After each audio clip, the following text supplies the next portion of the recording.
There are many citizens across this state who have been very concerned about and working for, against, with the CSKT compact for more than 6 years. Local citizens, and especially our legislators from this area, have worked to keep the compact in the light. Everything should be exposed to the light. As a statewide issue, it does affect more than 360,000 citizens in western and eastern Montana. There are many concerns about the compact, everything from its local effect on irrigators to its off-reservation effects on water resources and the future development of Montana communities. When the compact passed our state legislature in 2015, it was kind of questionable, and many people thought the only next step would be litigation. But our guests tonight told us that something interesting happened in early 2018. They were being encouraged to think outside the box and to try to create a better solution to finally resolve the federal reserved water rights of the CSKT. Our guests told us that because the old compact failed and is not possible to fix, they decided to just try starting all over again. So they developed a completely new compact based upon what the state and federal government should have done, and this is called the People's Compact. They think this is a solution that is comprehensive and fair, that it will work for everyone, and they are joining us here tonight to share this very important idea. So please pay close attention tonight. As I said, there's a lot of information that will be coming your way, much of it new to you. And it's very important that as citizens, we get the chance to understand what is being talked about for us here locally and for citizens across the state. This is precedent setting, so very important issue, and it should be top of everybody's list of things to find out about. We'd like to start with Dr. Kate Vandermoor, and she is going to explain this map. Thanks, Brian. Thank you. Good evening, everyone. Thanks so much for coming. The map that you see here is pretty much the reason why we are here tonight. A Federal Reserve water right, I did have too much coffee. A Federal Reserve water right is the amount of water necessary to meet the purpose of the reservation. And so for every compact in Montana, the Federal Reserve right has been quantified.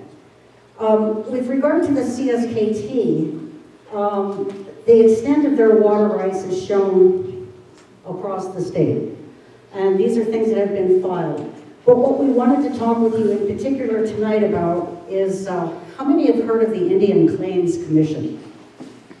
Okay, so in the 1940s and 50s, the Indian Claims Commission gave all tribes in the United States a chance to file any and every single claim they possibly could. And they did. And a lot of these claims were settled with payments and so forth. So in 1966, the Confederated Salish and Kootenai tribe received funds for this red area, the lands that they ceded to the United States, in an Indian Claims Commission settlement. And part of that settlement basically said, when you accepted the money, Aboriginal title to these lands was extinguished. So there's no title that the tribes have to that lands. Interestingly enough, in the 1966 Indian Claims Commission agreement, the tribes signed a stipulation agreement, which you know what it is. Basically, you sign this and you can't do anything else with it. Here's the stipulation. The judgment shall finally dispose of all claims or demands which petitioner, CSKT, has asserted or could have asserted in the case against the defendant, and petitioner shall be barred from asserting such claims or demands in any forum in the future. Now, what happened in the CSKT compact despite the fact that a federal reserve right is limited to a reservation, and in spite of this stipulation agreement that the CSKT signed, look at what they did. They took water rights all in the area for which Aboriginal title was extinguished. They even took water rights here outside of their Aboriginal area and so forth. So in the Indian Claims Commission case that they filed in the 1940s and 50s, they filed for everything they could in here. They did not, in those cases, file for anything over here. No Eastern Montana water rights, no nothing. So in other words, they would have been barred from filing off-reservation claims, but what happened in the CSKT negotiated government compact, the U.S. and the tribes were given those water rights in all the ceded lands, despite the Indian Claims Commission and despite the fact about a Federal Reserve water right being restricted to the reservation. After the compact was passed, the tribes used the same reasoning and the United States used the same reasoning to file claims over here. So what this means, if this compact has gone through, well, let me add one more thing. What's not depicted on this map is the tremendous claims that the tribes filed and the United States filed for groundwater all over through here. It's something like 5 million acre-feet of groundwater. Groundwater is actually not a Federal Reserve water right, but that's another story and another lecture, I'm sure.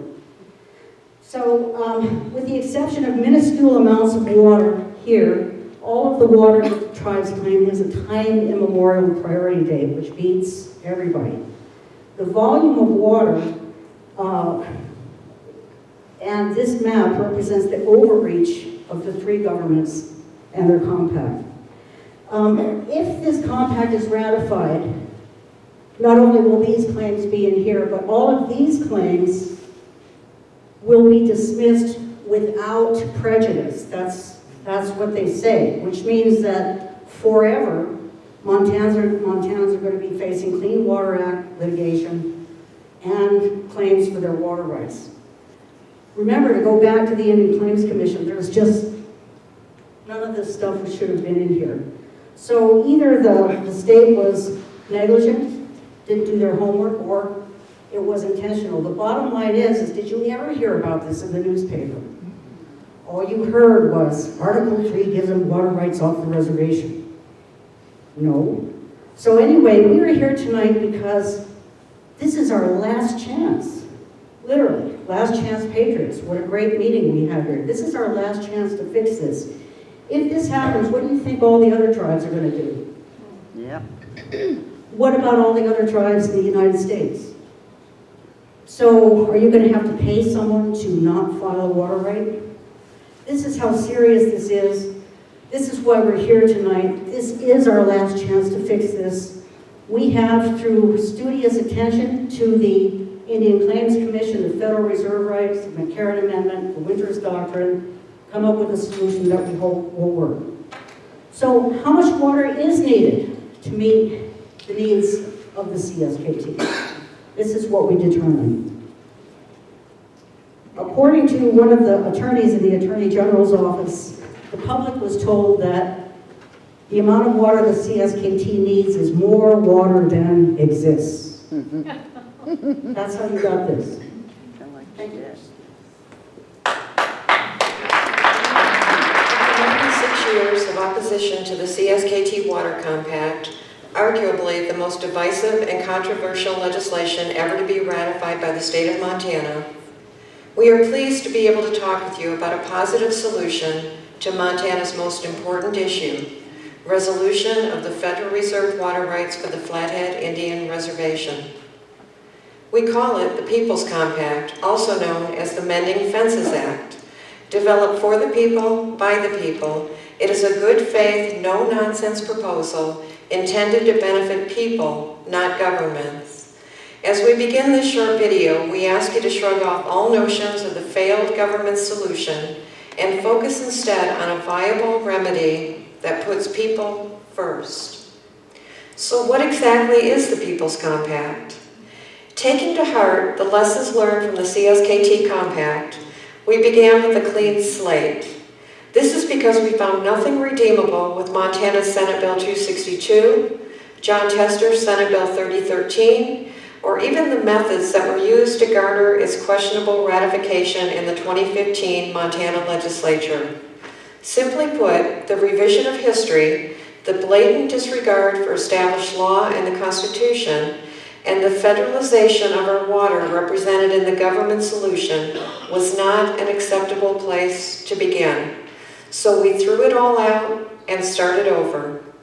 We began with the following goals: to stay within the confines of Federal Reserve water rights law and the Constitution, to provide a simple and final resolution for all, to offer a solution that benefits people, not governments, to protect the water rights of all citizens, and to mend fences with our friends and neighbors. The foundation of the People's Compact includes these important cornerstones: the acknowledgement, settlement, and resolution of the final outstanding grievance filed in the U.S. Court of Claims by the CSKT in 1951 that is related to the water of the Flathead Irrigation Project. A proper quantification of the Federal Reserve water rights for today's Flathead Indian Reservation based upon the primary purposes of the reservation. Settlement funds for the development of the CSKT's Federal Reserve rights and for the rehabilitation of the Flathead Irrigation Project. Withdrawal by the United States CSKT of all off-reservation and other non-Federal Reserve water rights claims in the Compact and the 10,000 claims filed in June of 2015, as well as competing claims within the Flathead Irrigation Project. We believe the acknowledgement and settlement of the tribe's 1951 grievance concerning water used by the Flathead Irrigation Project is the most important part of this compact. After receiving special permission from Congress to file its grievances with the U.S. Court of Claims, attorneys for the CSKT filed a petition of grievances in 1951. Congress intended that this suit be similar to the intent of the Indian Claims Commission, where the resolution of grievances was to put these claims to rest with finality. In the years that followed, each of the tribe's several grievances in that lawsuit were resolved either with settlements or, in a couple of instances, dismissals, with the exception of one. The tribes claimed that by initiating and constructing the Flathead Irrigation Project, the United States appropriated large quantities of water to benefit the owners of allotted lands, mostly whites, for which the tribe had never been compensated. That grievance was dismissed without prejudice in 1965, without ever having been resolved. The People's Compact resolves that long-ago claim by providing a generous financial settlement for damages. In accordance with all of the other monetary settlements in that suit, it proposes that 85% of the funds go to individual tribal members and 15% to the tribal government for government programs. In contrast to John Tester's Senate Bill 3013 that specifies no portion of the funds shall be distributed on a per capita basis to any member of the tribes, the People's Compact awards a per capita settlement of this claim to each of its approximate 7,500 tribal members where it rightfully belongs. As of September 2018, Montana still has not made public the quantity of water awarded to the United States CSKT in their compact. Neither has John Tester. We can only assume this is because they don't want to expose the overreach their compact is, nor do they want legislators or Congress to be able to make an informed decision. A proper quantification of the Federal Reserve water rights of the CSKT was never done. However, it should have included the determination of the primary purposes of the reservation and a quantification of the volume of water necessary to fulfill the purposes of the reservation. The People's Compact followed these guidelines and fairly quantifies the Federal Reserve water rights for the United States CSKT. The primary purposes of the reservation come from the treaty and include agriculture and industry, on-reservation fisheries, and allotments for fee simple permanent homes for individual Indians. Based upon these purposes, the People's Compact proposes Federal Reserve water rights of 508,000 acre-feet of water per year, which includes existing irrigation project fisheries water that was awarded to them by the courts in 1985. Priority dates for these claims are 1855, the date of the creation of the reservation. The People's Compact brings the CSKT Federal Reserve water rights in line with other tribes in Montana and throughout the United States. By appropriately quantifying the tribe's Federal Reserve water rights, a fair and unbiased water rights adjudication process can proceed in Montana. Other provisions of the People's Compact include settlement funds for the development of the tribe's Federal Reserve water rights, a per capita distribution of damages to individual tribal members, as we've already mentioned, rehabilitation of the Flathead Irrigation Project for the benefit of fisheries and irrigation. When it is all said and done, we expect the total settlement to be less than 1/3 of the funds proposed to be awarded to the tribal government in Senate Bill 3013. There also will be no $55 million state contribution to the settlement. Protections for the Flathead Irrigation Project include release of construction liens on irrigator properties. Historic use and duties of water for all irrigators will continue. Federal provisions for the low-cost block of power and net power revenue related to Kerr Dam will remain permanent features of the project.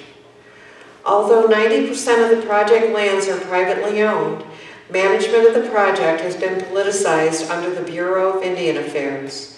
To correct this, the People's Compact proposes that project oversight be transferred to the Bureau of Reclamation.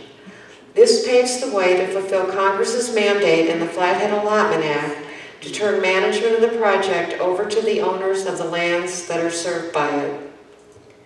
The People's Compact provides for dual administration of water, as in all other Montana water compacts. We also propose finality because the People's Compact will resolve a long outstanding grievance of the tribes related to the Flathead Irrigation Project. Off-reservation claims have no foundational basis in the law or the tribe's treaty. For these reasons, the People's Compact requires withdrawal of all United States CSKT off-reservation claims in both eastern and western Montana. It also requires that duplicative and conflicting claims on the Flathead Irrigation Project be withdrawn. Any outstanding lawsuits related to waters for the reservation will be dismissed, paving the way for a fair and unbiased adjudication of water rights throughout the state of Montana. In summary, the People's Compact does exactly what the federal government and state of Montana should have done. It settles a long outstanding grievance of the CSKT related to water within the Flathead Irrigation Project. It awards damage settlement funds on a per capita basis to individual tribal members where it properly belongs, enhancing tribal member self-determination. It properly quantifies the amount of water necessary to fulfill the purpose of the reservation of land. It provides a fair resolution for the benefit of people, not governments. It provides funds for the development of the tribe's Federal Reserve water rights and rehabilitation of the Flathead Irrigation Project. It unites rather than divides. It protects the water rights of all Montanans, including tribal members, and it provides a pathway forward for a better future for all. For more information and to support our efforts, contact us through our website at www.thepeoplescompact.wordpress.com. Thank you.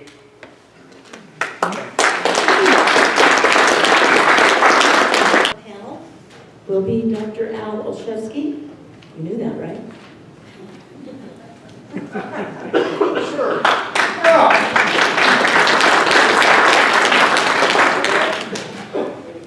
Well, thank you. That's a lot to chew on, right? Yep. So once again, I'm Al Olszewski. In 2015, I was a freshman representative in the House, along with a number of these gentlemen, and we dealt with the Salish Kootenai Water Compact, right? How many people ended up on buses and came to Helena? Right? Both sides. You know, one of the beautiful things about our civic government is that there's always two sides to a coin, and whenever you have legislation, there's going to be two sides to every issue. And we have the ability to come out in the open and to discuss in dialogue and debate an issue and then bring it to a vote. I mean, that's the beauty of our civic government. The problem that occurred, that I saw, and I think everybody else here did too, is the fact that we had, we had dialogue, there was a debate, but there was no opportunity in the process for us as legislators to bring amendments and to be able to deal with or try to make the Salish Kootenai Compact better. And it was a legislative process, it was put into law, but yet legislators were not allowed to make it better, or to modify it, or to amend it in any way. So right there, in the process, as a surgeon, I believe in process. I believe you should have an endpoint where you want to go and a goal, but you know what, you work the process, and in this situation, especially in civic government, you know, there's going to be an answer. And if you follow the process, I'm willing to live with the results. But unfortunately, the process of our government was not respected. We were not allowed to. In fact, when it was done in the vote in the House in 2015, I was like, wait a minute, we have 51 votes. They needed 61. Because in this compact is an issue where it grants immunity to the state and its agents, right? As legislators, we can grant immunity to you with a simple majority, but if it's to ourselves or to our agents, it has to be a supermajority, and it didn't happen. And the problem is that it was assumed that it passed. I mean, when we talked to our Speaker of the House, and he said that, you know, maybe his words could have been better. When we went back and talked to the Attorney General, he just basically said, you know, that stuff that you're talking about immunity, that's important in the Constitution is just boilerplate language. And as a result, a number of us, you know, we did take an issue. We signed on to a petition that went to the court. The lower court said it was unconstitutional, but then the Supreme Court said that, never mind, it's okay. Now, I respectfully acknowledge as an equal branch of the government, as a member of the legislature, is that I disagree with the Supreme Court on this issue. Our Montana Constitution was very clear in this situation. It's not rocket science. It's spelled out very clearly.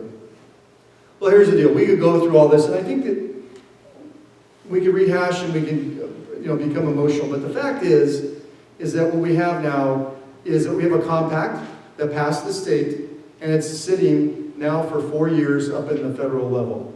And for the past 2 years, it's been sitting in session as Senate Bill 3013, sponsored by Senator Tester. And the fact is, it hasn't gone anywhere.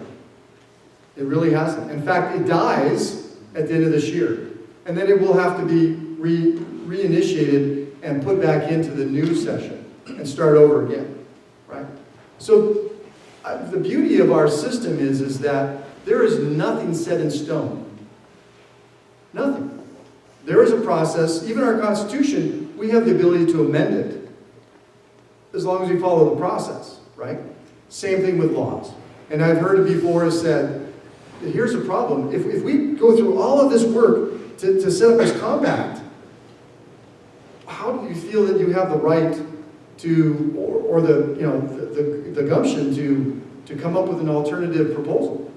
And the fact is any legislation, any law, if it is not satisfactory to both sides, will never be enduring, right? So that's the beauty here. Spring forward from 2015 to now to the summer of this year, is that we as legislators at different times and together, we were asked, you know, if we would carry a petition of a group of people locally from this area of what would be a petition for another compact to the federal government, basically to our senators, and that's one of our jobs. It's one of our fiduciary responsibilities is to listen to you on constituent issues and to do our best, whether it's at the state level or the federal level, right?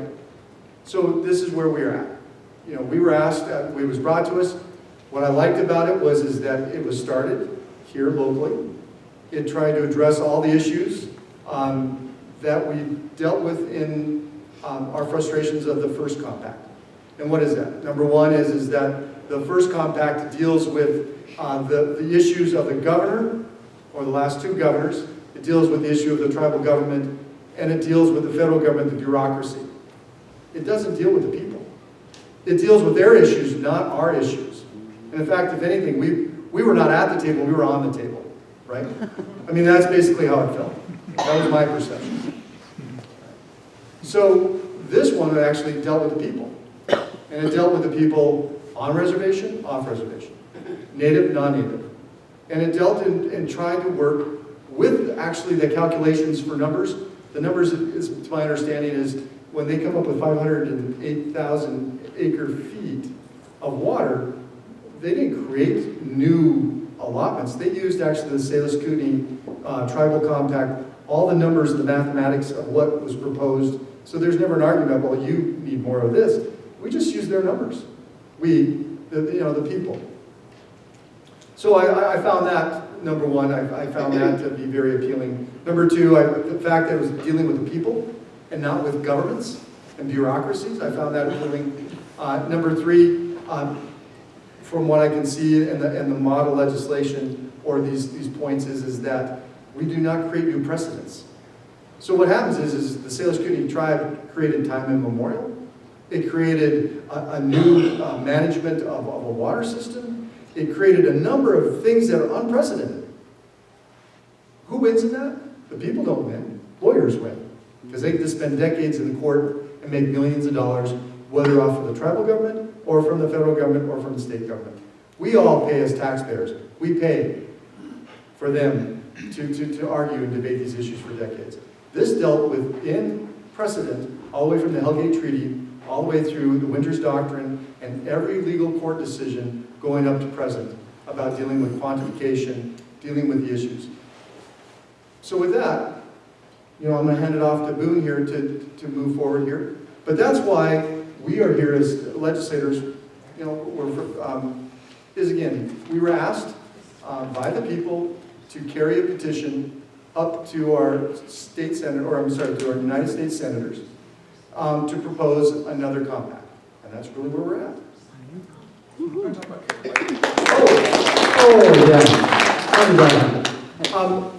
Representative Kerry White plays a dual role. He's part of the process of bringing about a petition up to our federal representatives.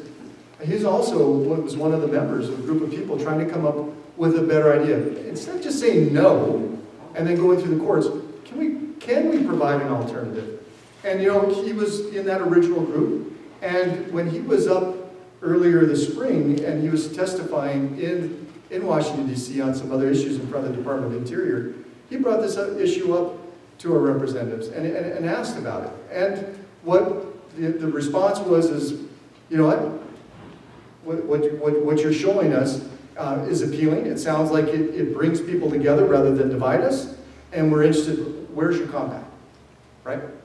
And that was the question he was asked. I'm sure everyone's asked about that. Here we go.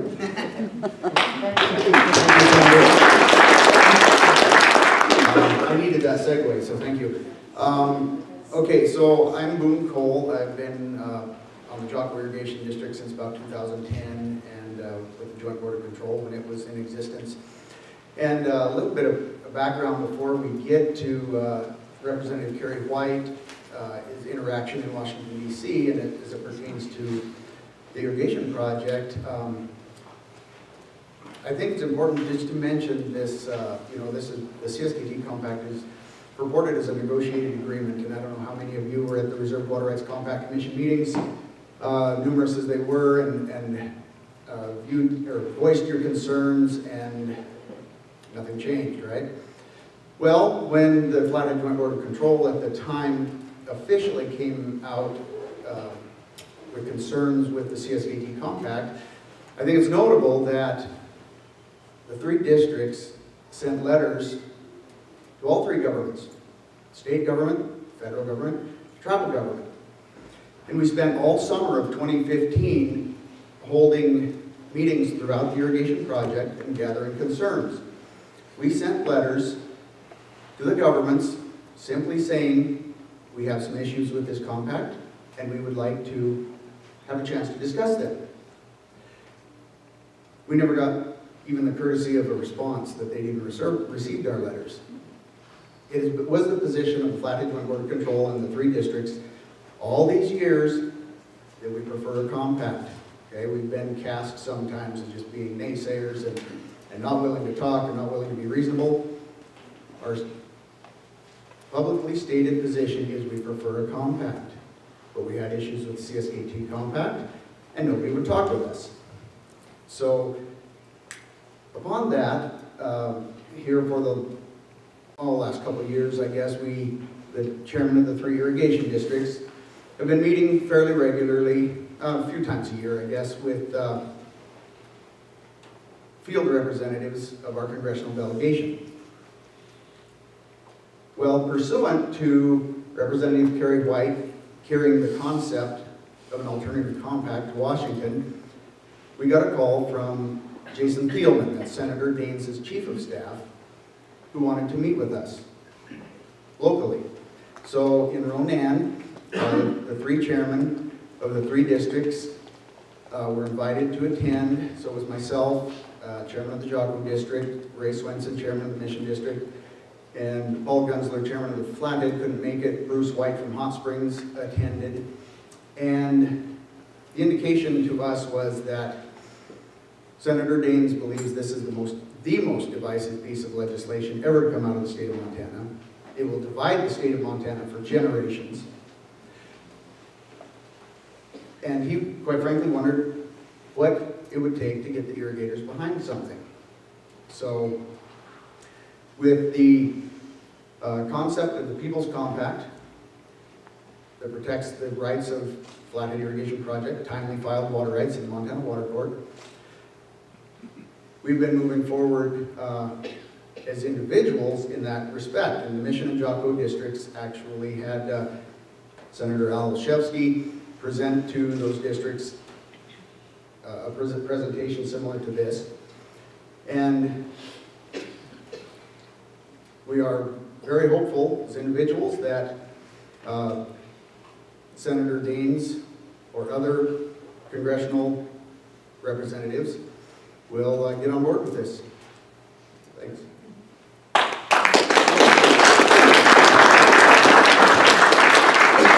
Well, again, let's be very clear. What this is that we have, the people locally have asked us to carry a petition of redress on an issue. What's that issue? It's the issue of the water compact, right? So, and what we've had is, and I believe there are handouts here that show the comparison, is that correct? That's here? So you can get the handouts, and if we want to spend 3 hours here, we could. But I think what we should do is let you go through those the points that show what the Sales Security Compact had, what Senate Bill 3013, sponsored by Senator Tester, had, and dealt with the issues, as well as this alternative idea of a compact. So what we have is there are basically a petition that's being asked to be taken for redress to the federal government, and it's for one of our senators. I would really like it if Senator John Tester would carry it. Is the fact that what we need it would be to create new legislation that would form an alternative compact with the points that are important that you've seen in that comparison. All right?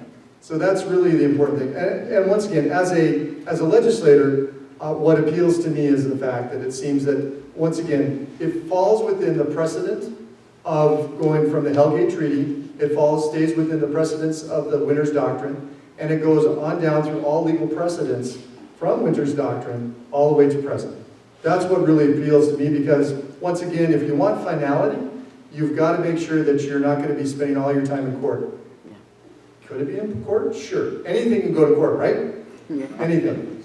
As long as you have one lawyer, you can go to court. So, but the fact is that we want we would like to minimize that if that ever is to happen. So that's what's appealing to me. Here, I want to hand this off to Keith and get your comments on that.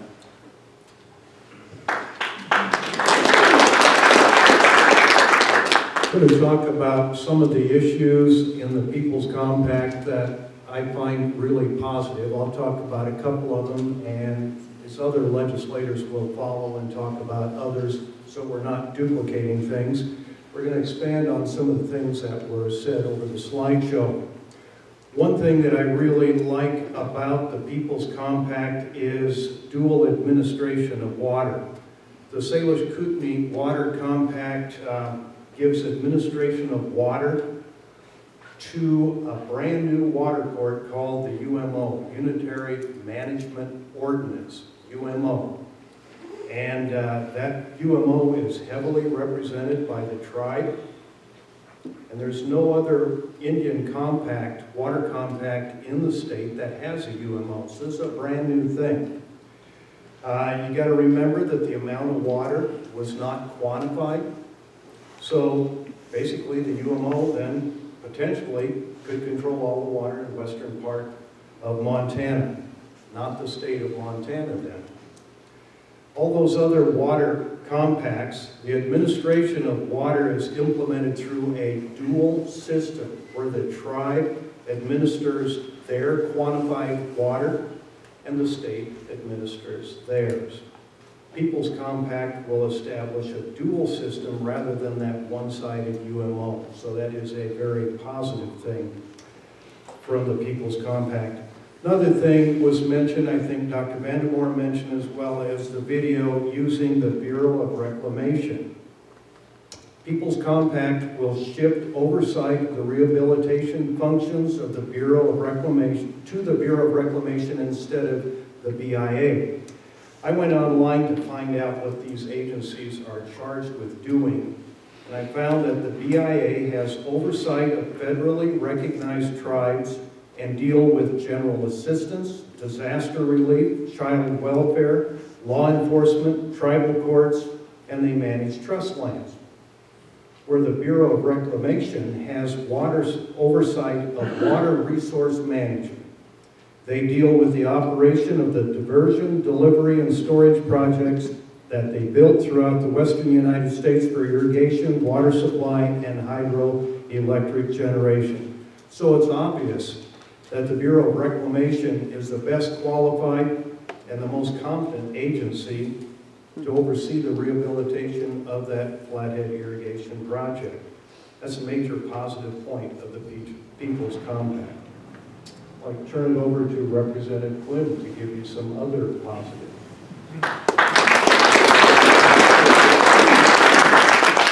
Again, I'd like to thank everybody for coming out tonight.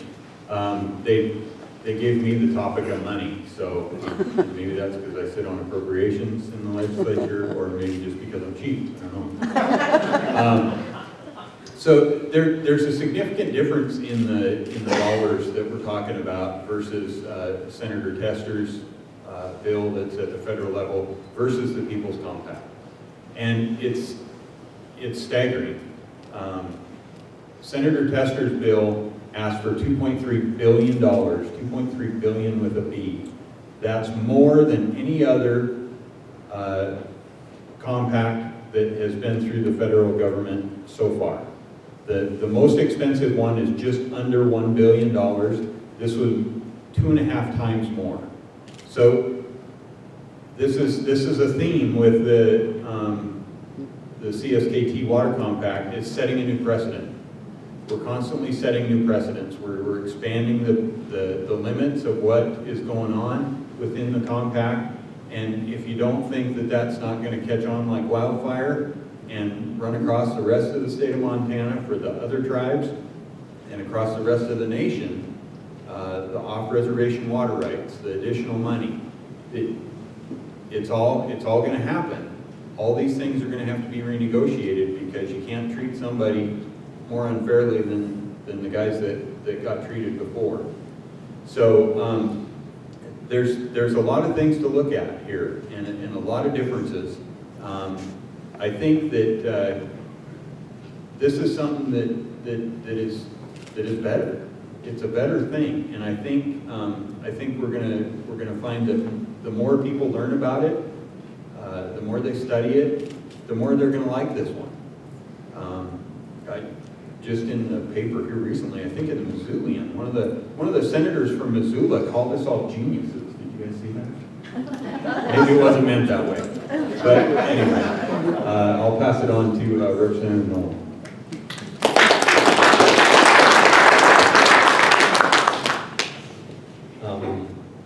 Thank you, Representative Glenn. I wanted to start some of my comments by addressing you. You, my brothers and sisters. You, my friends and neighbors. You, the citizens of this great state of Montana. I hate to say this, but we've been pitted against each other because of this CSKT water compact. I know it wasn't meant to do that.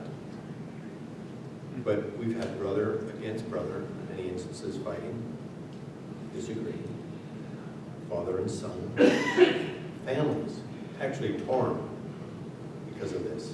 So if this was such a good bill, and we know it's on the verge of dying, why did they, as Representative or Senator Ostefsky mentioned, why did they, in the House of Representatives, on the House floor, they changed how we had to vote to get it to be passed?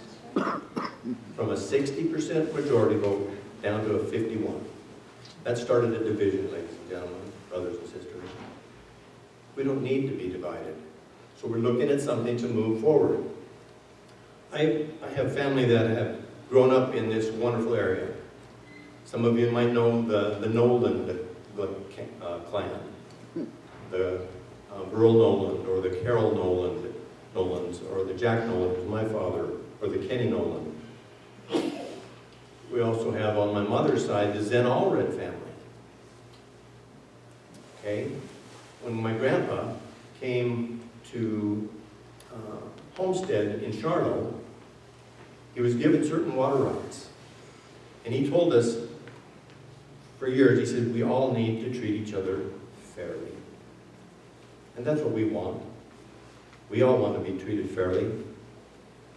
When the water issue has escalated to what it is, all we're looking for, as the irrigators that I've talked to, they just want fairness. So with that, I have a couple things I need to read, but I can't see, so. Aging. Carl, you're coming up on aging when you're going to need glasses, just so you know. So what does the People's Compact do? It stays within the law and Constitution. So it will withdraw all off-reservation claims, protects the water rights of all citizens. It mends fences with our friends and our neighbors, and our brothers, our sisters. Withdraw all off-reservation claims in the CSKT Compact and the 10,000 claims. It protects water rights of all Montanans, including tribal members. You know, we as legislators try to do things to promote a way to enjoy living in this great state of Montana. To live here, we need water appropriated fairly to its citizens. Again, I want to be treated fairly. You want to be treated fairly. People on the opposite side of this issue, they want to be treated fairly too. But what this People's Compact is doing, it's bringing us to the table. So let's have open minds. When you're talking to your friends, neighbors, and brothers and sisters and family members, we learn about it. We're going to be presenting. You're going to have an opportunity to hear more. This is the beginning. This is the first or a second option to hear about it. But anyway, we must be fair to all citizens. The CSKT Water Compact doesn't treat off-reservation water rights fairly. That's where my biggest issue was. I don't live on the reservation. I live off the reservation. I live up in Kalispell. And to have an entity, have a jurisdiction, a responsibility, and the ability to perhaps control my water, is that fair? I've had a problem with that. And so the people some of the people that I represent, and some are down here as well, they say, please stand up for us. That's why most of us are here, because they need a voice. And so when it was presented to us, we said, sure, we're so divided right now. How do we bring us back to the table? How do we bring us to a conversation that we wanted to have, but were denied in the legislature, which you hired us to do, we were elected to do? We didn't have a seat. We couldn't make amendments, as Dr. Olszewski mentioned, and as Senator Regier. Is that fair? So here's an opportunity for us to be fair. Okay? We are Montanans. We never give up. We rise to every challenge. We fight. And we win. We are Montanans and we are Americans. So Montanans, let us tonight go forth and reject the politics of division, the CSKT Water Compact, and be renewed with the People's Compact. We want a brighter future for our children and grandchildren, but we must fight for the cause of our country, fight for the cause of liberty, and fight for the cause of our water rights. Our nation is exceptional because it was built on some wonderful words in the English language, these 5 words. I want to be free. President Reagan has said, they are tired, speaking of us, they are tired of being told that a little intellectual elite in a far distant capital can plan our lives better for us than we can plan for ourselves. Tonight, we are presenting a better way forth with this People's Compact.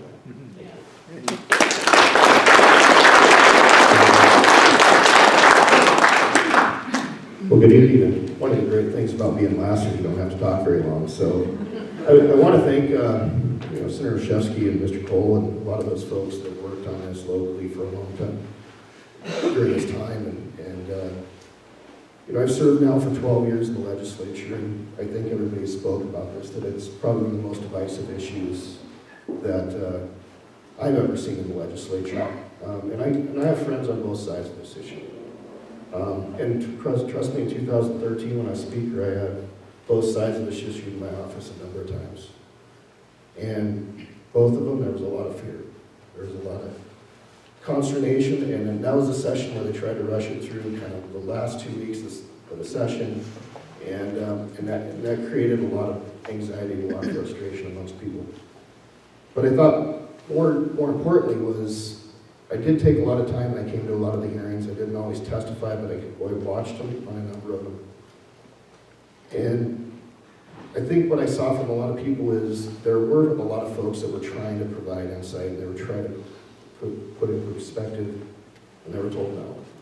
It was kind of just, it got to be where it was simply just a dog and pony show. To be frank. And so what other option did a lot of these folks have? They had to say no.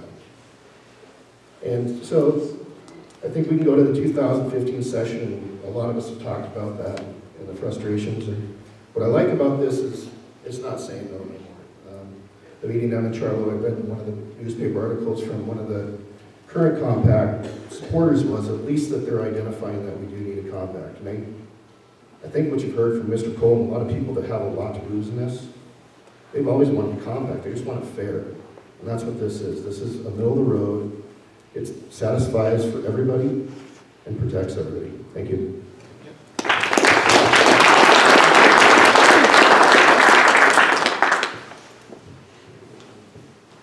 All right, well, you know what? It's 7 o'clock. It's been an hour. So here's the key thing. You know, what I talked about right at the very beginning is that, you know, one of the beautiful things about our civic government is that you always have the ability to redress an issue. That's the beauty of our government, our civic structure, is you can always redress an issue. We've said, you know, one of the things that appeals to us is that, you know, this seems to be bringing, hopefully would mend issues. And it's not just saying no or just saying, oh, I'll see in court. It's trying to bring a constructive alternative. And we're bringing it to our federal legislators, our senators, to try to take this up. That's our goal. So here's what I want to say is, once again, this is a petition of the local people that has been brought to us to bring up to the federal government for redress. And so my ask for you is if you are interested in this, if this is something that appeals to you, then what I'm asking you is there's a petition. Just join the small group of people that want this issue to be redressed. Right? That's what we're asking for. And number two is to become knowledgeable on this issue and be able to look at the comparison and understand it. But our big ask tonight as legislators, as part of this group is, will you join us in asking for this issue to be redressed? Right? And join the petition.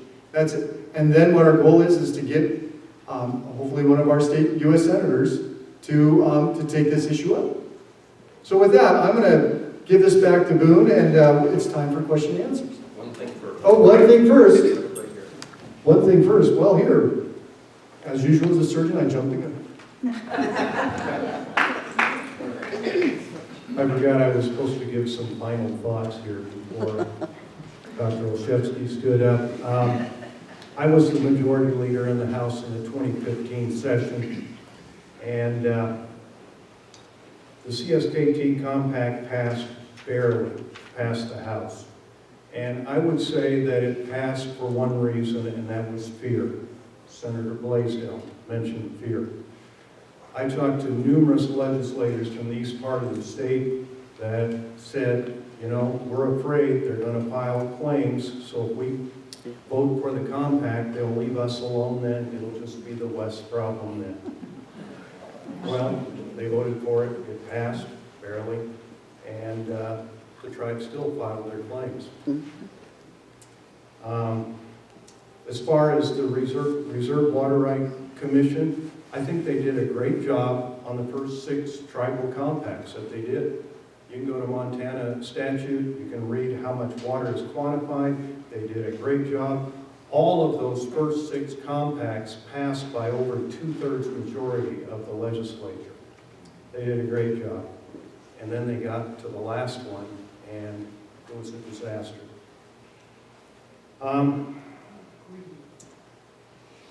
This coming April, the Compact Commission, the Compact, any side can withdraw from it by this April. And I don't see the state of Montana or the Tribal Council withdrawing from it. So that makes a perfect time for a positive alternative to go to Congress. And the People's Compact is that positive agreement. And these legislators were willing to take it for you to the Congress and really want your support for it. It's great. Thank you.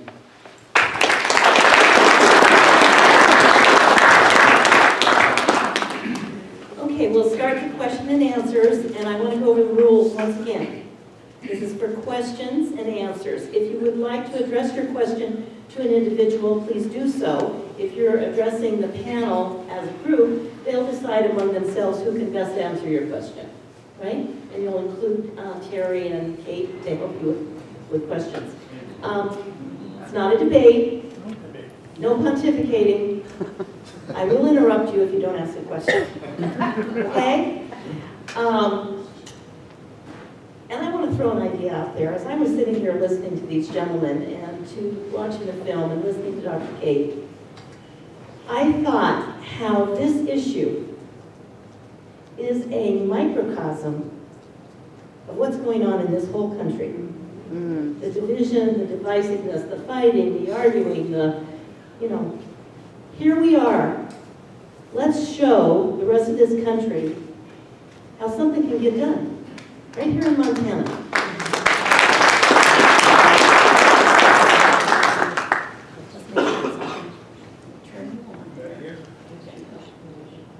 Hello?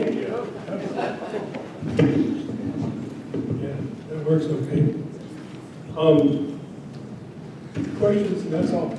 But there are 2 of them. First of all, is there any reason why we could not organize ourselves and put on the ballot a constitutional amendment to overthrow the decision which the court took?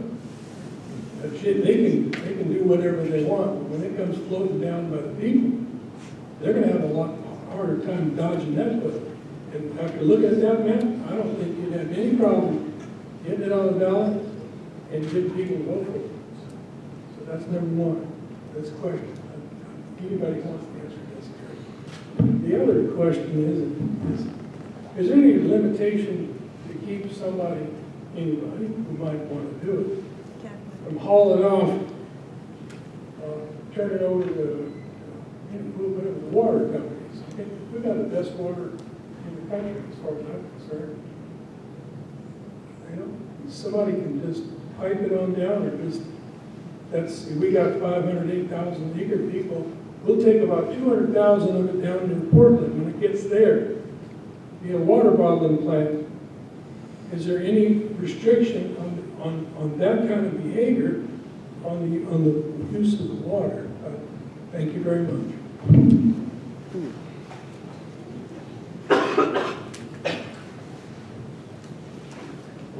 I'll try to address your first question. Citizens initiatives. Montana Constitution allows that. This last general election, we had 2 citizens initiatives, one I-185 and I-186.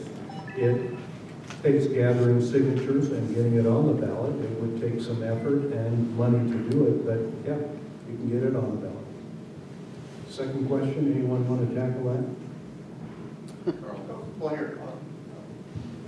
I'll try real quick. Number one is that in the Salish Kootenai, or the current compact that is up in front of the federal government, the water's just allotted. It doesn't say that there's a specific purpose for the water. It's just that they can have it. It's their water. It's a tribal right of water, not a Federal Reserve right, but a tribal reserve right. If you read the compact, in the petition for the People's Compact, the purpose of the water, or the amount of water quantified, is based on the purposes of the reservation, right? And you saw what those are. There is future development. There's water that's for future development. And I'm sure that if you wanted to bottle water and sell it, that could be part of future development. Hello, my name is David Passieri. Thank you for being here today. Thank you, Last Chance Patriots. And I don't know, do you know that tonight was a big grand opening for the Ronan Boys and Girls Club? 250 people are there tonight. A large number of those folks likely would have been here. That's a 4 to 7 p.m. event. Had a few people walk in who were there also. I was there earlier. So I just want to let you know there's a huge amount of folks that are very interested, very inspired. And my question for you tonight, who would have normally been here, my question is, does Congress have, and maybe you can elaborate, how Congress could move forward with this proposed Mending Fences Act without the CSKT approval or without the state approval? Thank you.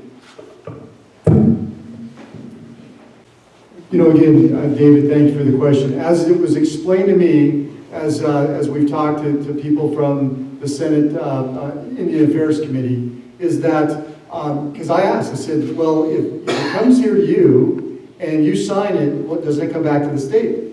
And what I was told is that the state has already signed a compact. You're already done. You signed a compact, it's done. Personally, I don't agree with that as a state legislator. I think it should come back this way. And then the other side is what about the tribe? Well, if the tribe disagrees with it, and if there's a fight about it, if the federal government passed it, the Salish Kootenai tribe is under federal trust, and they stop there. Now, my hope is, the personal preference is that if it's passed there, it should be a three-way issue, and it should come back to the state. But that's how it was explained to me this summer. I might just add just a little bit to that. In our meeting with Jason Thielman, Senator Davis, Chief of Staff, he asked we who were there from the irrigation districts how we wanted to proceed and what we really wanted Senator Davis's role to be in this. And we said, boy, you know, we'd like to go directly to Congress. We don't think, probably with the current administration, shall we say, in Montana, that it was probably going to go anywhere in Montana. And he agreed. that this needs to go directly to Congress. So that is the proper channel, particularly for a petition of the people for a redress of grievance. And at some point down the road, whether it comes back to the state or what kind of cleanup legislation, whatever they may have to do, or we don't know, I don't know anyway, but the point is that it is the proper channel to take this directly to Congress. Mark French from Paradise. Go ahead. I just want to add to that. We're not really interested at this point in the process as far as what happens after the People's Compact goes to DC. The main process we're concerned about is getting it there at this point in time. If it's something that's reasonable, that Congress, that our congressionals like, and that the people put their support behind it, tribal members, the people of Montana who have been kind of under the cloud of this old compact, support it, we can get it up there. The governments can figure out after, from that point forward, but right now our goal is to get it to Congress as a petition so that it's up there in stark contrast to the CSKT compact. Thank you. That leads right into my question. Can you address what are the nuts and bolts of this petition? What has to happen? How many do you need? What can we do? And my next question is, I was at the 2015 hearings, and there was a native there that was on board against the compact. Do you have any natives on your side that would, communicate from the inside from the tribe? Do you have anybody on your side, or you could get on your side that can communicate to the tribe, so it's not a us against them type thing? Those are my two questions. Yes. Good question. Yes, we do, Mark. Thank you for that question. But yes, this is, as was mentioned earlier, this concept, in contrast to the CSKT compact, looks out for the interests of individual tribal members, not just the tribal government.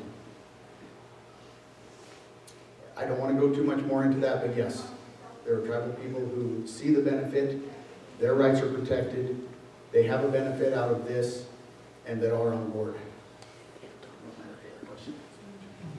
I'll take the first half. So what can you do? And that's, we'd like for you guys to, so I'm sure we have more of the newspapers here tonight. And it gives you the overview, basically exactly what you've seen here tonight, what we've talked about. It's that product, that's what it is. And we'd like for you guys to get on board and to write a letter to Senator Daines, to Representative Gianforte, to Senator Tester, and tell them the best thing for you to do is to handwrite a letter and to send that to the local field office, because it just gets a little bit more attention there, and it gets way more attention if it's handwritten. So what we'd like for you to do is to voice your support. And we don't have all the details here. This newspaper has it, kind of a generic thing. You know how legislation is. When they get it to Congress, it's gonna be a moving, active, living thing until it gets passed. So what you do is voice support for this basic idea that we have here. Something that's fair, something that's equitable, something that doesn't set new precedent. And that's what we're asking for you. And also to share with your neighbors, your friends, get people to get educated about it, because the more you learn about it, the more people that learn about it, we know people from eastern Montana, the more they're learning about it, the more the swell is to be in favor of something else. This is the something else because it's more equitable, it fits within the lines of what we've done before, that kind of thing. So that's another big ask, is to reach out to all friends and family and see if we can't get a groundswell. of support for this. We take petitions with us and collect signatures. We have petitions here that can be signed. They're at the front table. We also have some copies of the petition along with who to send them back to, a list of who to mail them back to or where to get them. Our goal is to try to get petitions signed by the end of the year, as many as we can. So we're going to be traveling around the state, asking people to help us with this, getting this People's Compact across to the finish line. But please, if you're interested, you can sign the petition tonight, or we'll go ahead and make available on our website the petitions so that you can print them and get them signed and mailed in. Sheila Vallejo, and I'm working with petitions. We also have a box, 2 boxes in fact, one for Senator Baines, one for Representative Gianforte. There's some half-size papers with their name at the top. If you would like to put a statement in with your name and address, fill it out, put it in the box, I'll mail it for you. Yeah, that wasn't a question, you're gonna have to sit down. Actually, we'll take one last question, and after that, we'll be available for, well, maybe with 2. We'll do 2. All right, go ahead. Thank you. It was very informative. I'm a real estate broker, and I just came from the title company. And one of the issues we deal with is fear. And people who are thinking of buying and moving here from out of state, that's their first question. What's going on with the water over there? We hear about the water. The title company, the owner just said to me, he said, I'm getting so many calls about the water compact. And I said, well, why don't you come to this meeting tonight and listen to an alternative? Anyway, long story short is I know a lot of tribal people, and I think that this has benefits for them. But they're vague to me. How do I tell them that this benefits them, and then in the long run will benefit everybody, because we will take this big cloud off of our area, and people will have confidence in buying and investing here.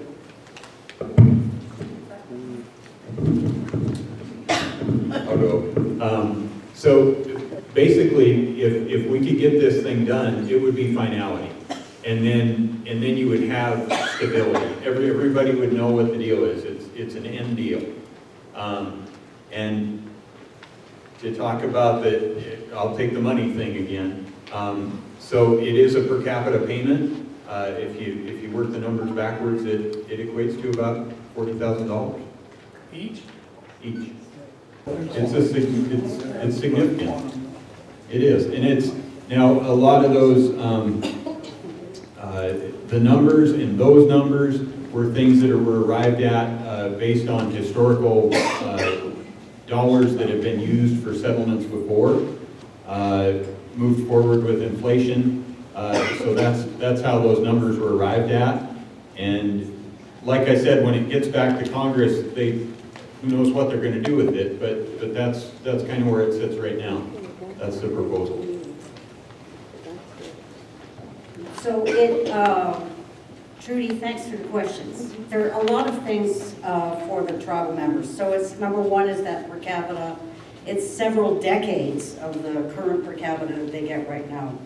And it is delivered directly from the United States to the tribal member, not going through the tribal government.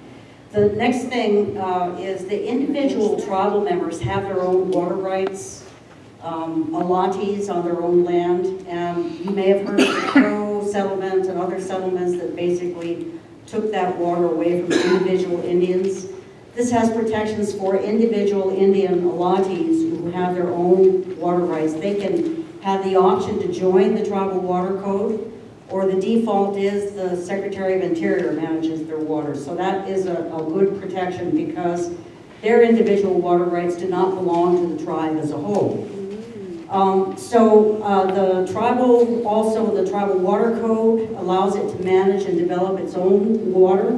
The other piece of this is that the tribe can use its water for any purpose it wants to. So for example, even though the quantified water right, the volume, the measured volume is for practically irrigable acreage, if the tribes want to use it for something else, they can, pursuant to their code and also pursuant to working with the state of Montana and the federal government as they need to. And that also includes, if they want to, off-reservation leasing, if they want to. But so it really is, you want to talk about self-determination, tribal sovereignty is self-determination. It empowers individuals to move forward, not only with the per capita, but their freedom for their own rights. And it empowers the tribe to move forward because it has actual money to develop its resource. That was not in the Westerville. There was no money for the tribe to develop its water resource, so we have that here. So in the long run, I think it's really a good thing for everyone to move on forward. I would just like to add, this is a settlement, and I find it really difficult to believe that John Testerville could put $2.3 billion in the bill and specify that not one dime go to tribal members. It just seems really strange to me that that money would go to the tribal government as opposed to the individual tribal members where it rightfully belongs. So,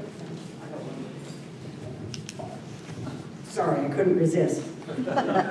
One of the interesting things in the Treaty of Hellgate, when you look at the purposes, they provided a blacksmith, the schools, various other kinds of things. So one of the most interesting features of this compact is to build a trade school. And it's not just a tribal trade school, it's for the whole county. And so that the skills that people have, and the reason is because a lot of high schools and colleges do not train people to actually live. I mean, you can get a great fine arts degree, but what are you going to do when you graduate? And so this provides some multiple benefits for the community. Also, when you think about, there's a new initiative really about how do you rehabilitate people who constantly go back to jail. So there's a possibility that the trade school could be an avenue to help free people from that kind of lifestyle, if you will, and circle. And so there are a lot of really benefit things, and the trade school benefits also the whole community, so it's about mending fences. Wow.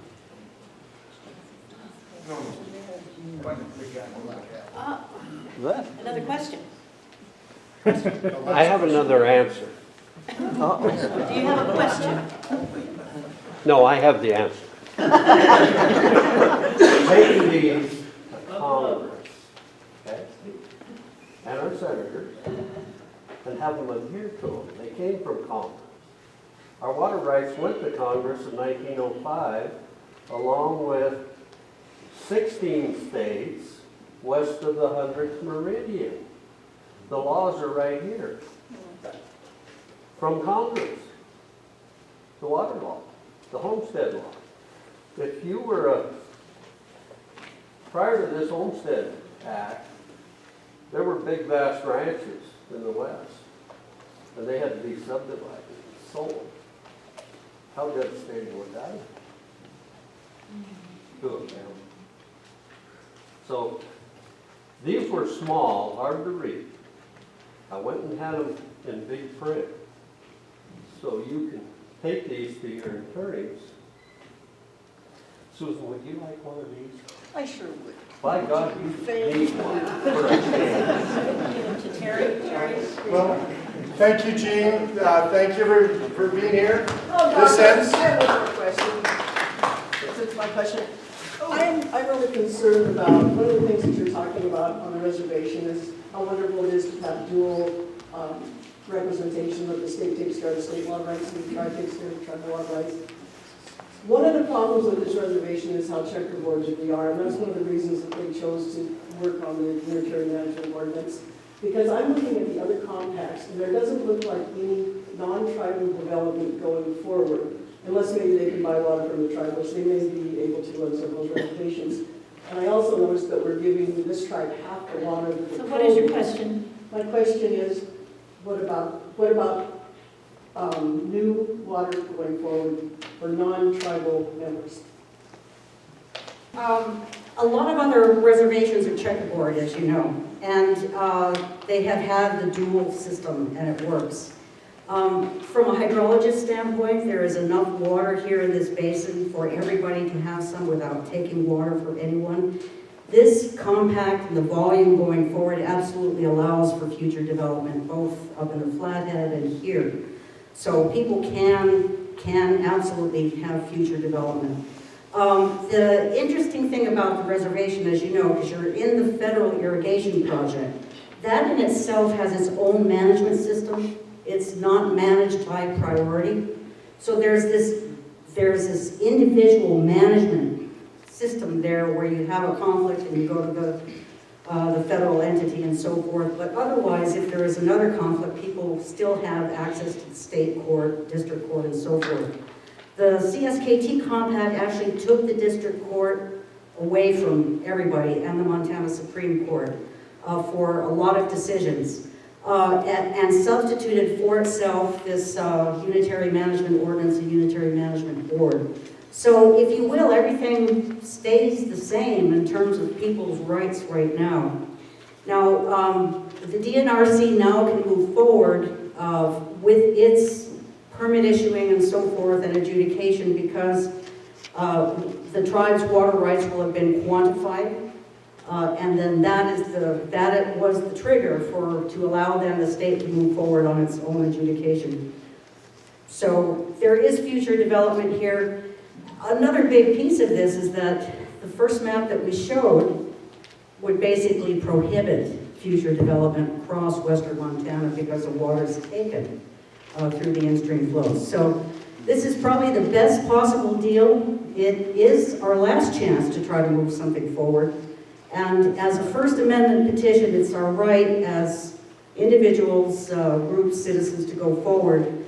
Like Terry said, we don't know what's going to happen when it gets up there at Congress, but if we can get enough support here, it will really move. Just a tip I heard from somebody that one well-written, handwritten letter to a politician is worth about 3,000 votes. And the handwritten is important, not the form letters. So anyway, you can get those addresses. Do we have those handouts here? We have handouts here with addresses, sample letters, a petition, and of course the newsletter, which you're welcome to take plenty of copies of and move forward. I think we owe all of these people who put in a lot of work. Oh, yeah.